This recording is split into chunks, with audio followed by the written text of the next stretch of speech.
Welcome to your Family Health Revolution conversation series with Carla, Atherton, and friends, where our HFF family comes together not to tell you what you should do, but what you can do. Take charge of your health. You can do this. In fact, you're the only person who can.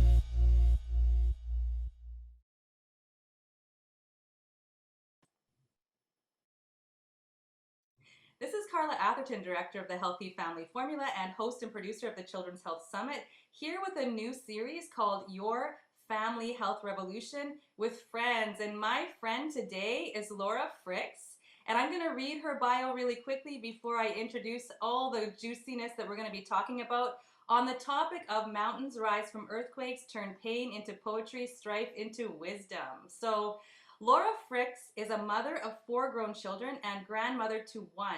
Her deepest core values revolve around family, relationships, love, and acceptance.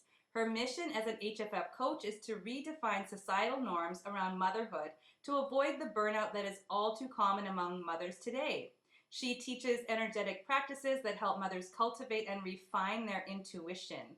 In addition, she offers healing sessions and group programs that support moms in discovering and aligning with their true authentic selves so that they can model this for their children and become the stable lead energy of their families. So welcome to the conversation, Laura.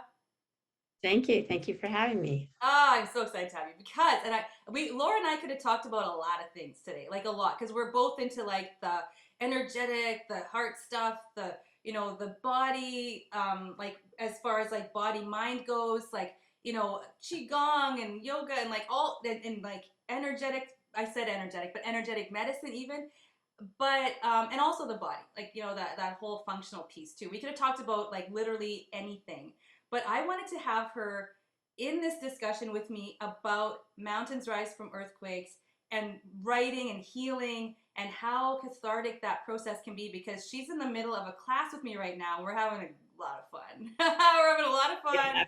We are having a great time. We're having a lot of fun. And so I wanted to just unpack that with you because you have so many fantastic insights every single week. And I just want to rock it right now with you and explore this, because I know that a lot of people who are listening or watching are really interested in this, like this whole piece of catharsis and how that has to do with healing and our journeys and stories. And we all have these stories that we really feel compelled to tell, and we don't really know why. Well, here we are talking about why and what that experience can be. So, okay. So, Laura, I've got a question for you first. And so Okay. okay, yeah. So I want to know, and I'm trying to formulate this question. But my question really is, how did you get twigged onto this desire to write? Because you knew I taught writing, and I hadn't done a class in a few years, and like on the writing piece. And you had said, "Are you going to do that again?" And I was like, "Well, maybe." And you're like, "Are you going to do it again?" So literally, you were the catalyst. I don't know if you know that, but you were the reason Yeah, why. yeah, no, I definitely do. Yeah, and I offered it again because I thought, well, yeah, of course I can do that. So we gathered a cohort, and we're doing it again. And literally, I don't want to stop. I'm like, why did I even stop to begin with? I got distracted with other things. I got really busy. But this is literally my heart is doing this work, and for myself and with others. So I want to know why you pushed for that, and just initially why this seemed like something you wanted to do. Yeah, I've been doing, I've had a wellness business for really about 10 years, but I never really figured out who my client avatar was. And when I decided it was mothers, it made so much sense. I don't know why I didn't figure it out sooner, because I always knew I wanted to be a mom. And anyway, so stepping into that role, I decided I really want to be able to guide mothers on their own hero's journey, because we all go through many hero's journeys over the course of our lives, especially as a parent.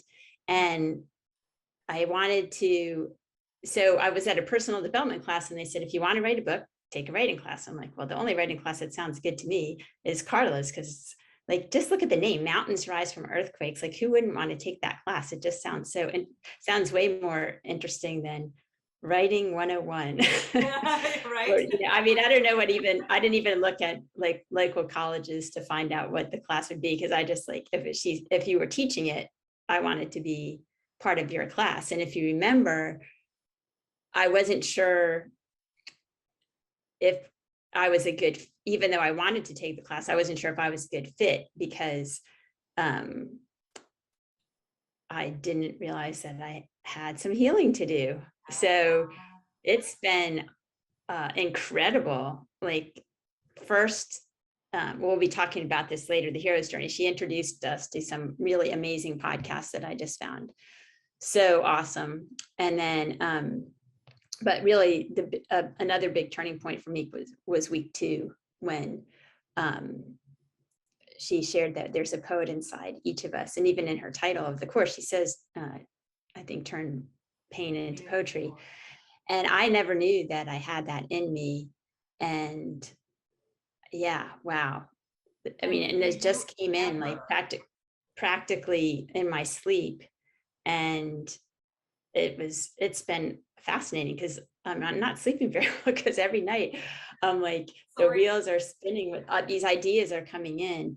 And one poem in particular, I didn't even realize until I wrote it that had I had to forgive myself Mm, for not protecting my daughter in a way that I hadn't wanted to. And I didn't know that until I wrote that poem. And this happened at, I don't know, 8 years ago. I mean, it's been a while. And so mhm. it was, yeah, so it is extremely healing. I had no idea. I had no idea it was in me. And the other gift for me, like the whole idea of my book has totally shifted because I had asked my kids permission to share their stories. And the great thing about poetry is I can capture the depth of the emotional experience to show that I have really a lot of 30 years of experience as a mom. And, uh, but the other thing I realized is they're not actually the kids' stories, they're mine, Yeah. because we are just witnessing our child's life. We're obviously an integral part of it, but our story around a situation is not the same as their story for the same situation. And as they get older, they have so many more experiences outside of your purview that you can't know them completely Mhm. like you do when they're little. So yeah, it's been an amazing class. It's Sunday night. I look forward to it every week. I drove back. I had left my niece's graduation party early so I could attend last week, and attended on my birthday Yes, you on the did. holiday weekend. So yeah, but it's just, and I mean, I was a math major, so like my English teacher would be so happy to hear that I'm doing this. For Because sure. she wanted me to participate more in class, and I wouldn't like math. I liked math because it had it, We're here. 2 + 2, that's 4. Yep, Yep. I'll raise my hand. Yep. In English, well, what do you think? What do you think of this, or what do you think the author meant by that? Not going there. Yep. So yeah, so it's been great, and I don't know, like the information you share and the prompts that you use for me just draw things out, and I mean I couldn't be happier with the whole process. Oh, so glad. There's so many things I want to comment on. Well, for one thing, in something like writing, there's no right answer. So if we I want to know. be right, like that's not where we're going to be raising our hands, like or the correct, not right or wrong, but the correct answer. And when you said at the beginning, and I think a lot of people will feel the same way as you, Laura, like looking at something like that, and like, why am I doing this? And what is this? Like, does this really fit for me? And it was so interesting when you said, well, I've had a pretty, I don't have a lot of traumas, and I don't have a lot of this and that, and we're not like drilling down on traumas and trying. I'm not here to convince anybody that they've got trauma, but there is Right, stuff in life that can be, I guess, unearthed to even like expand your existence even further. So it's not about like, right, oh, you're damaged and you need to. And when I say the word healing, it's even like I'm like a little bit kind of iffy about it because I'm so cognizant of the words that I use. It's like I'm not sure if it's even like Yeah. quite the right word, but I think yeah. maybe wholeness. Well, Wholeness yeah, might that's what be. we were talking about that last week for sure. Wholeness. That's actually what I'm Yeah. changing my new psychology course to. The name instead of into healing into wholeness. That's exactly the same, Yeah. right? The same word. Yeah, I feel Yeah. the same I, way. Yeah, I, I think I like that word a lot, actually, yeah, because even when I work with my clients, I'm holding, like, they're not, like, I'm not viewing them as broken. I'm viewing them as whole, and anything that's going on is just an energy imbalance. I mm-hmm. mean, in my worldview, so it's that's so important for someone to hold that energy, and so uh, Or it's like a yeah. So remembering. I It's like the word remembering. wholeness. It's remembering that you're Yep. whole and putting together because Yeah. like it's like things you didn't remember. Oh, this is part of me. This is part of me. This is part of Yeah. me. And you're just like you're like in your sleep downloading all these pieces of you, and you're like, what? It's gotta be expressed because to be human is to create. Like that like to be alive, to be a being or an energy, it's always in creation. So it's like this compulsion, and writing's one way to do that, or using language. We even explore sound, right? Like we talk about music and Yeah. how Well, cathartic that is. Yeah. that was one of the things that stood out in one of the podcasts you shared with me, because uh, mother energy is the creative energy of the universe, Yeah. and so that was really cool. Just given that that's who I want to work with, it's so cool to we're the creative energy of the universe. And I actually like you to touch on um, the new aspect of the hero's journey, the genius myth, because that's bringing in that feminine energy, and I really like that. um, well, two things I really liked when we're going through the uh, fun- functional medicine coaching, the healthy family formula coaching program with you. You had us watch Finding Joe, which you also had us watch for this class, but that was like a surprise gem amongst healing protocols and supplements, and like Finding Joe. This is so, I love that little film, and it's all about the hero's journey.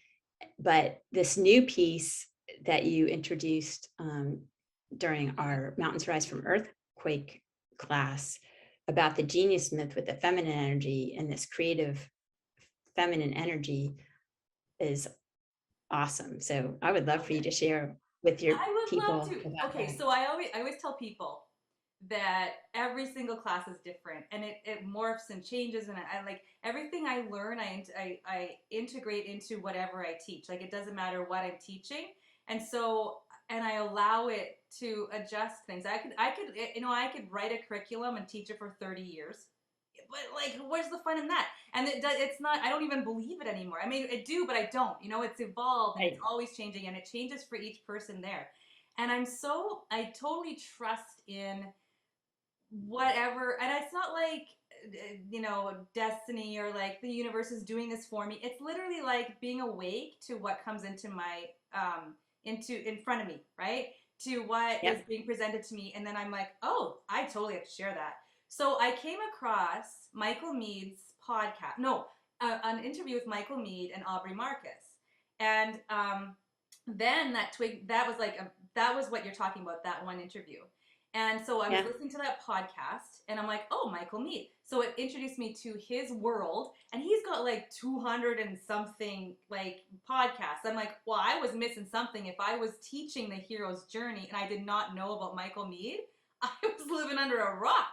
So I mean, because I was like really like focused on Joseph Campbell and his work, but well, Michael Mead, same thing, mythologist, like studied all the mythologies of the world, and story and tradition and all these different things, but he applies myth to life. And so and he talks about how the stories and myth and all these things are really like not just stories, but they're like the reality. They're the reflection of a reality, and they also create the reality. So his podcast is called Living Myth, and I literally discovered that like 2 weeks or no, a week before we started class. and it became like this integral part of this cohort.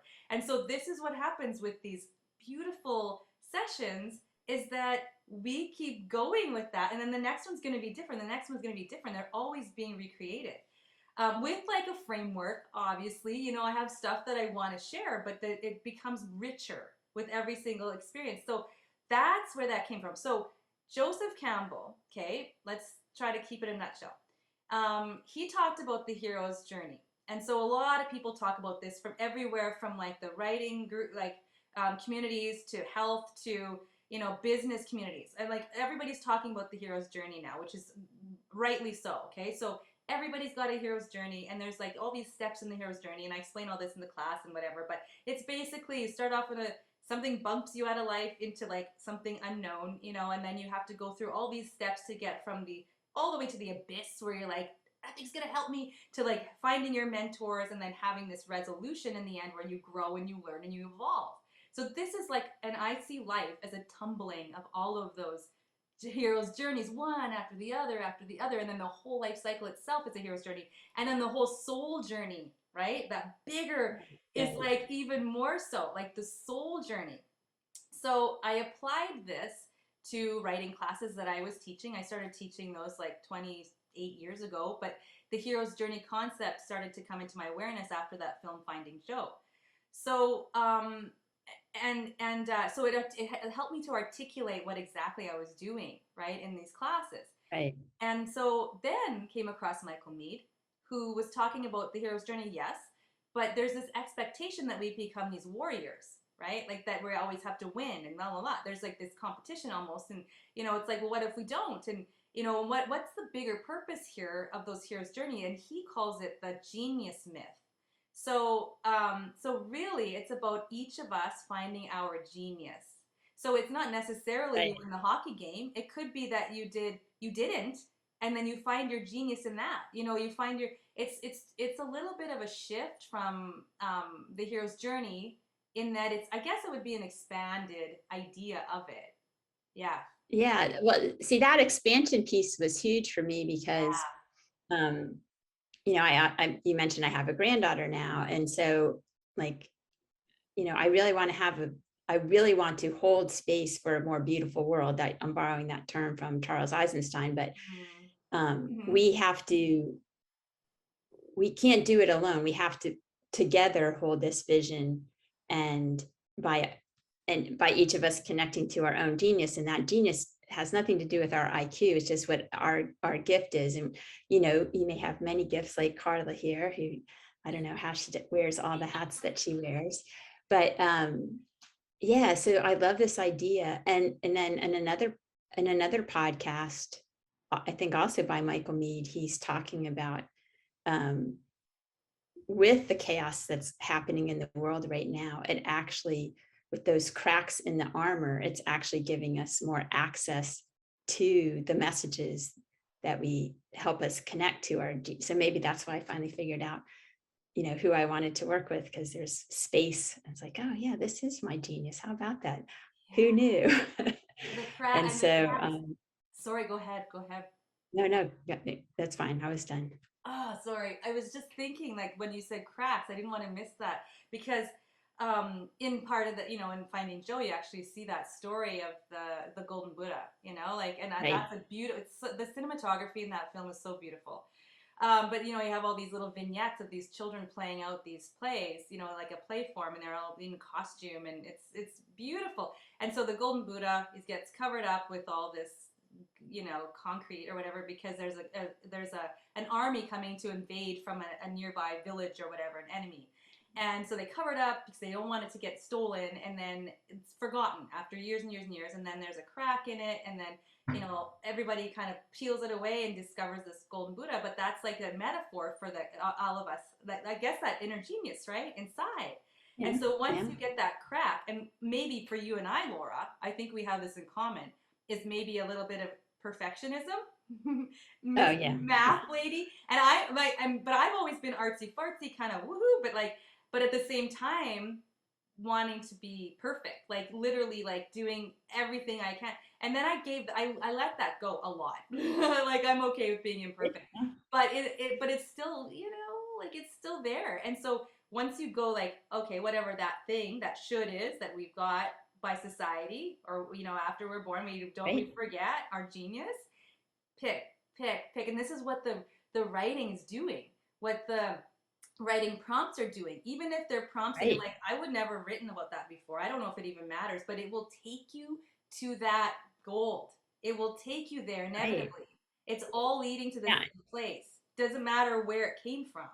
So you're picking, picking, picking. That's what the writing process does. And if you want to look at it as like my mom a hero, as a mom who had a child who was diagnosed with a big condition, like something, or someone, there was something that really significant happened in my life that rocked and shook us all, like whatever those things, something in my past, whatever those things Mhm. are, those are those things that create those cracks. And then Yeah. through the writing is the healing, if you want to use the healing, or returning, or remembering what it is that makes us this whole person.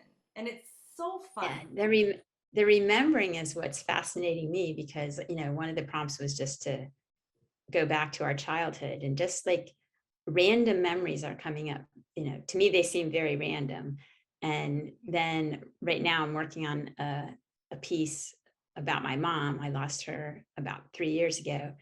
And again, it just these different memories are coming in. So this gift of poetry that you gave me is really powerful because you don't have to write this whole saga about years and years of watching her decline. I can just capture these poignant moments and put it together in a way that, you know, would speak to people that, possibly have gone through something similar.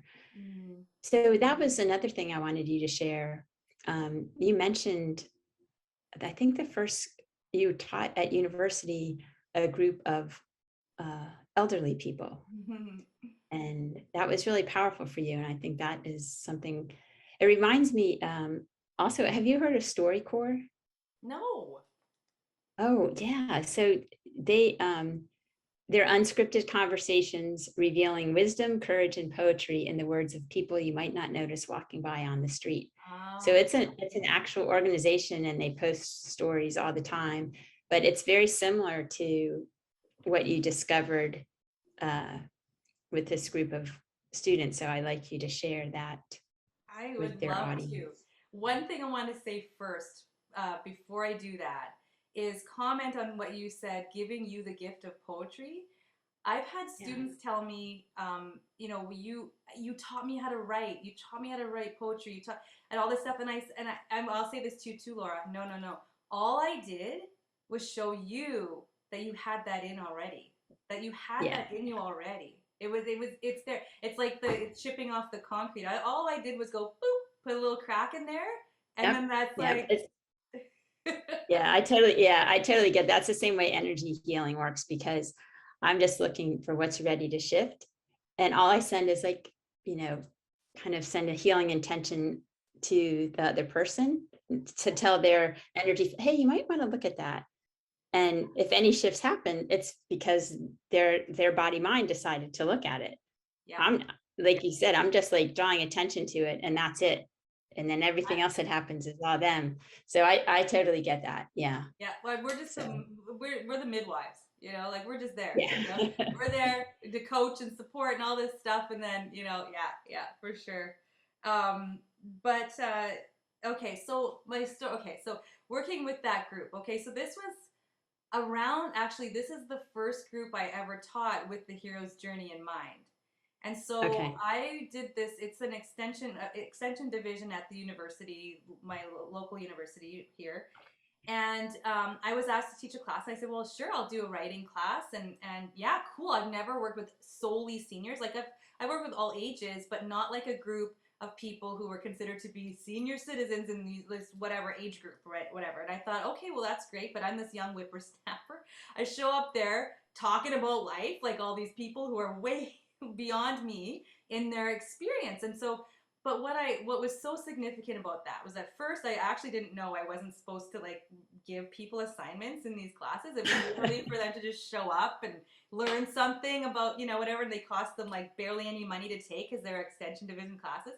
So I showed up there and I'm like, well, this is okay. It's a writing class. And I showed them a clip of Finding Joe, and we started talking about the hero's journey. And at first I got a little bit of this, like, what is this? You know, like one guy I remember in particular, sitting in the back with his arms crossed, and he's challenging me, you know, throughout the class. And I'm like, Yeah. okay. And I'm like, just get up there and do it again next week, Carla. And get up there. So the next week I show up and he's way more receptive. Finally they're like, it's sinking in what this is. And then they start doing Yeah. their assignments. And I had the most significant feedback from people who were saying things, the group saying things like, I didn't know my life mattered. They were Yeah. having like significant wholeness, I guess, let's, instead of healing, wholeness Mhm. experiences in that those Yeah. years from something they never expected. And that's why I always say, like, in life, you never expect, like, just like what Joe Dispenza says, expect the unexpected. And it's so beautiful when it comes.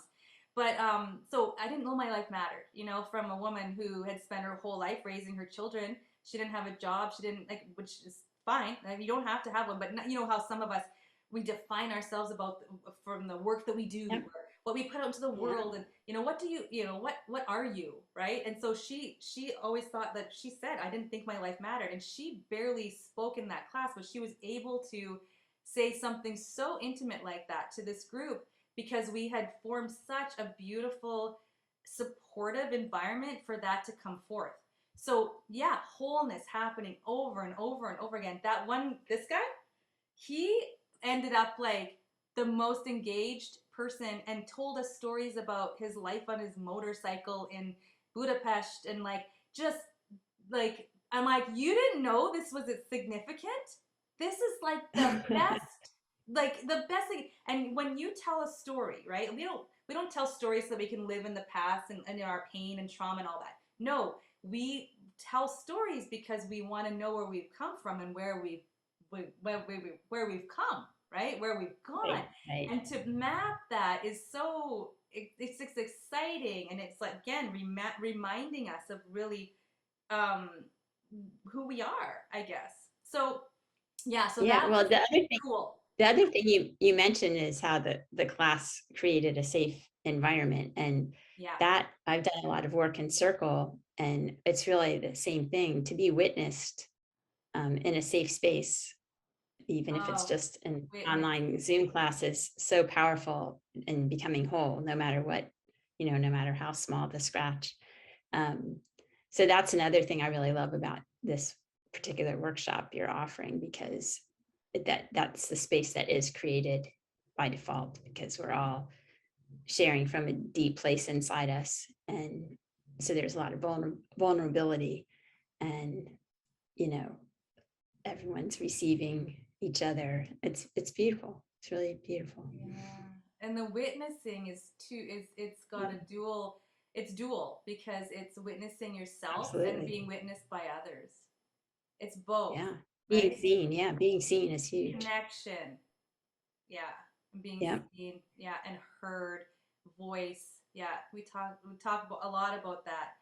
And that's very sobering in a good way for me to hear that, because um,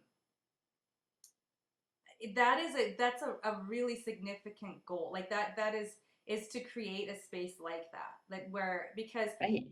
yeah, because I mean, obviously, you know, nervous system, we know all that stuff about safety, right? Like we talked about Sure. that stuff in the more technical portions of the practitioner training program, like how the brain works and how our, you know, this tribal, this desire to be Yeah. safe.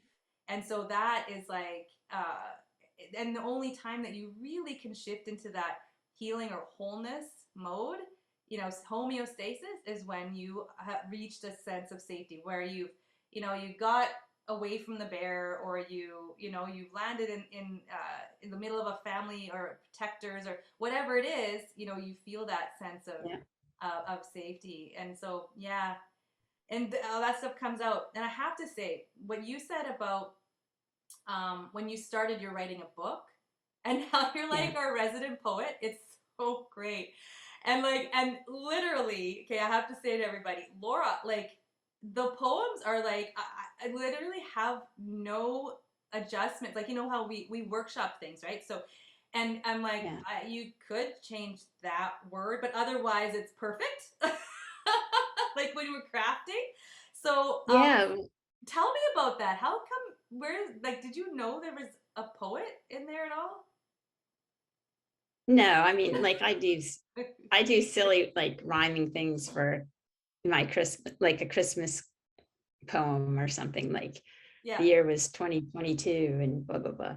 But I that like my friend's like, well, I'm not surprised you read of those Christmas things. I'm like, oh, that's not the same thing at all. Those are like just really, this is like completely different animal. But what's just fascinating to me is that they're literally just coming in, like Mm-hmm. at least a piece of it, and then I might have to spend a little bit more time working on it. But they're coming in at night, Mm-hmm. like around 2 to 4 in the morning, which is which I would like to be sleeping, but I have to figure out a way to capture. Well, the thing is, I only want to do that. Like I'm kind of not doing other things because I just want to write right now, which is great. I'm gonna. I just need to find more time to do it.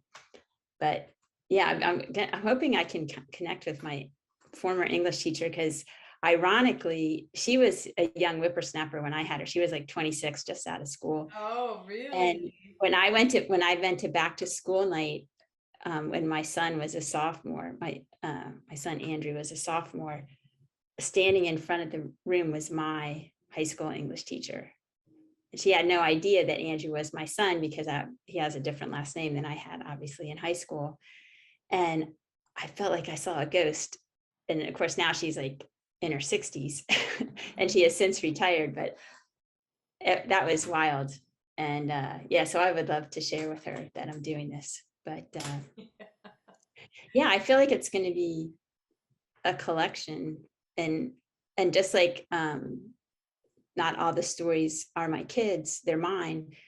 You know, I witness things with friends and other people that would be meaningful to include as well. Again, Mm-hmm. my experience of their situation, Yeah. but super powerful. Yeah, I'm excited, very Yeah. excited.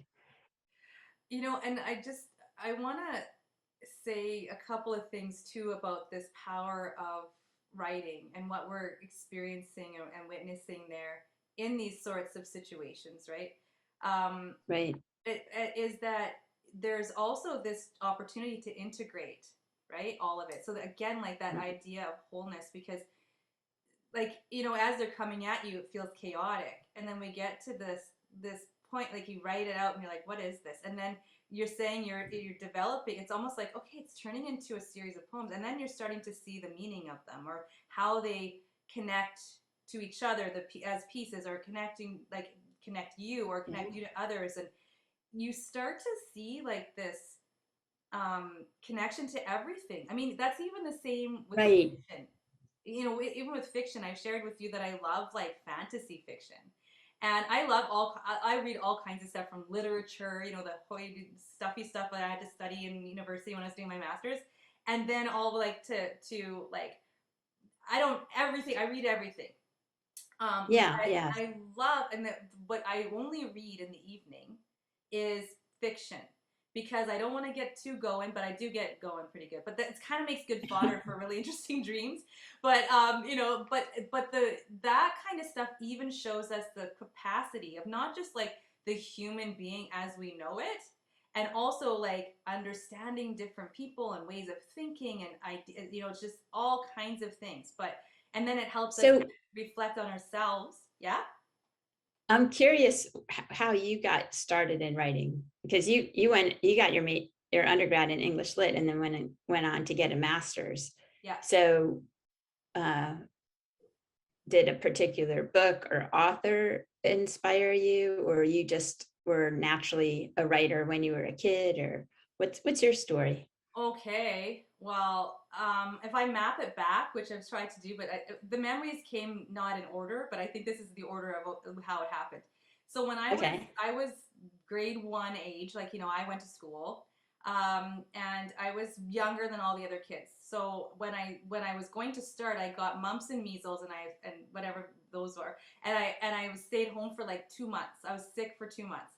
Then Oh, I wow. actually went to school and I was 5. I was younger than all the rest of the kids, and my birthday's in January. So I was younger, plus I'd missed like 2 months of school. And my teacher at the time, she told me later on, probably when I was, I don't think I was that old, but she told me, you passed grade 1 because you were a good reader. And I'm like, I am?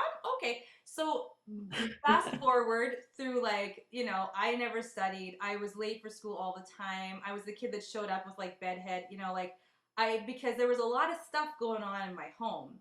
And without Okay. a lunch, like I was that kid, and I was like held back from school like all the time for failing my spelling tests. Okay, so this is me in grade 5 every day after, like, I mean, it's Oh, probably like once, okay. but it stuck in my head so much that I was dumb. Like, I didn't know anything. I Uh, couldn't pass my spelling tests. I never studied for them. It's like, well, stuff going on in my life. So then a little later, I had a cousin whose family looked very perfect. And we used to spend lots of time with my cousins. And she was reading this series called Babysitter's Club. It's the worst, oh, the yeah. worst stuff ever. It's terrible writing. The characters are very, like, it's terrible. But I was like, well, she's reading, I will. And she was younger than me too, right? So I started reading these books, and I'm like, oh, they're okay. Like, and I was like, it got me reading. Then I switched over to things like Stephen King. Okay, so I got into like the horror stuff and like Clive Barker, and so it was the reading that got me interested in the written word. And it Okay. wasn't great stuff, but like, it's kind of fun, like Stephen King, and I started reading out loud to my sister. So my sister would be, and I'd read her big chunks. I'm like, listen to this, listen to this. This is a really good part. So I started reading to her out loud, and then I'm sorry, this is a long story. And then I'm almost done. And then so a friend of mine, she was, when we were in high school. So I started getting to know, like, go to high school and meet new friends. And I went to her house, and she was writing in this book poems, and it was called Me, Myself, and I. And I'm like, I want to write poems. And I called my book Me, Myself, and I. I did a lot of mimicking. Okay. I wasn't good at all. Like, I read those poems now, and I'm like, wow, they're bad. So I put them all over my room because I wanted someone to hear me. Okay. I wanted them to hear like any insights I had or my pain. I wanted to share that. And so it became a way for me to, I guess, express myself and again feel like whole or understand my world. And so that was my teenhood. I started writing, and then I went into psychology first, and then I'm like, what am I doing? I want to do English. So because I had most of my classes were English classes anyway. I had to take the psychology, and I switched over my third year and finished my degree there, and then went on to a master's. So, and then it just was like, and right after that, I started teaching creative writing because I'm an entrepreneur. Like, I don't really like working for people, and I want to Okay. create Yeah, something. So I started doing that with kids, just on my own. I go register up kids, and I started doing that too. So yeah, I'm gonna stop the story there because it was really long. yeah, I think kids would be, yeah, that kids are great. I It was mean, fun. they're so, yeah. And brilliant. Like, this 6 year old. Okay, this is before I started homeschooling my own kids, because at the time my son was only 10 months old, and this 6 year old, is writing poems. I was literally floored by these poems that she was writing. Yeah. Just absolutely amazed. And that's how I met the homeschooling community. Actually, it was through teaching classes. Ah, cool. And I taught, like, I would teach up to 25 kids in a class, and I'd be nursing my baby. And like, Isabel was just this little stinker. And then all these kids in this circle, and we'd be just exploring their lives and their thoughts. It was just like, just magic. Magic. Yeah, I can imagine. Yeah. Sounds awesome. I forgot that I'm kind of hosting. Okay, so I'm waiting for the next question. Like a weirdo. Okay, so I was going to kind of bring it back to earth in some way, and I actually can't remember what it was I was going to ask you, Laura. Oh yeah. Okay, so here was the question. We were batting this around before we started recording, and this is kind of a cool question. So let's end on this question. So, and I'm Okay. gonna ask you, and I know you said you were ready to answer, but favorite book and why, or one of them. Yeah, I love, it's ironic. My sister was the reader growing up. She read all the Mm. time and I didn't read. And then we took a little dance class and they told me to try something else and they told her to get a better teacher and she went on to dance professionally. So the fact that I'm such a reader now is kind of a really a shocker, but I love it. And I tend to like historical nonfiction kind of books or Mhm. true stories. So one that I really, really liked was Little Princes by Connor Grennan. I don't know if you've heard that one, Mm. but I also uh, he goes to work in an orphanage um, in Nepal, and he really just wanted to travel around the world, but everyone's like, you can't do that. Like, what about your 401k? So he's not a kid guy, and he ended up there was civil war going on there, and he ended up falling in love with these kids, and then there was some trafficking going on, and it's a really a wonderful story. I got some of my friends who are not readers to read it, so that was a big gift. I When the kids were young, there's a book by Jim Trelease called the Read Aloud Handbook, and Mhm. that has a wonderful collection of books you can just get at the library to read aloud. As I read to my kids, even like when they were old enough to, definitely when they were old Yeah. enough to read to themselves. Yeah. So I was reading when they were in eighth grade still. And I just loved that time together. And then I started reading some of those teen dystopian fiction I love those. because because they were reading, and so the reading can create a shared world. Yes. You're in your world as the mom, they're in their world as the kid, and then if you're reading the same book, you have a shared experience with it. I think is super powerful. So uh and you can I also like read a lot of personal growth books. I read a lot of health books, but yeah, I think historical fiction was my favorite because when I was growing up, my best friend was Jewish, and I Mm. always questioned whether I would have been strong enough to, like, if I had lived back then, would I have hidden her in my house? Would I have been able to help her, or would I have been too scared? And of course, I don't know the answer to that question, but so like, I don't know if you ever heard of The Book Thief. That's Yeah. basically a middle school book, but I really like that. Um, Mhm. yeah, just so many. Yeah. When I was a little, you said the Babysitter's Club. So I like the Penderwicks, and Mandy was written by Julie Andrews Edwards, and she just has like this little kind of, it's almost like The Secret Garden. She has this little cottage that she kind of creates like her own little fantasy world there. And I liked that. Yeah, so just a whole spectrum. Nice. Uh, I love it. You're like waking up so many memories for me, and also probably for everybody listening too, because the Book Thief actually was a book that my son listened to on tape because he just needed something to settle his brain down, and he wasn't patient enough to sit with the book at the time. So I think he was like 12 or something when he listened to that, yeah, and we spent, Laura, like, if you say shared reality, okay, so we spent hours every single night.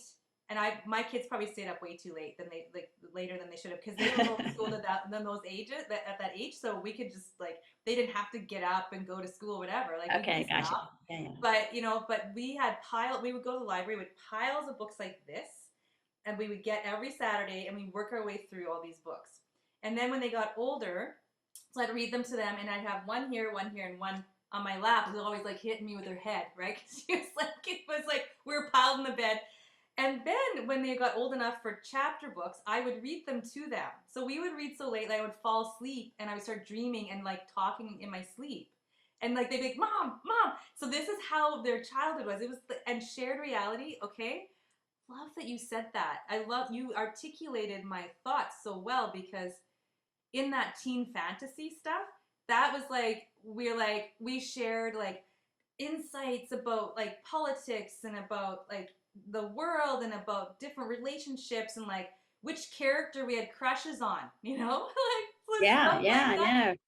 So rich. And who's to say, and I just want to say this really quickly, who's to say what's more real if those things in those words of others or ourselves or whatever impact us in a certain way, when we make sense of them or we put meaning to them, who's Right. to say that's any less real than this, right? Like this flesh and blood right now. Right.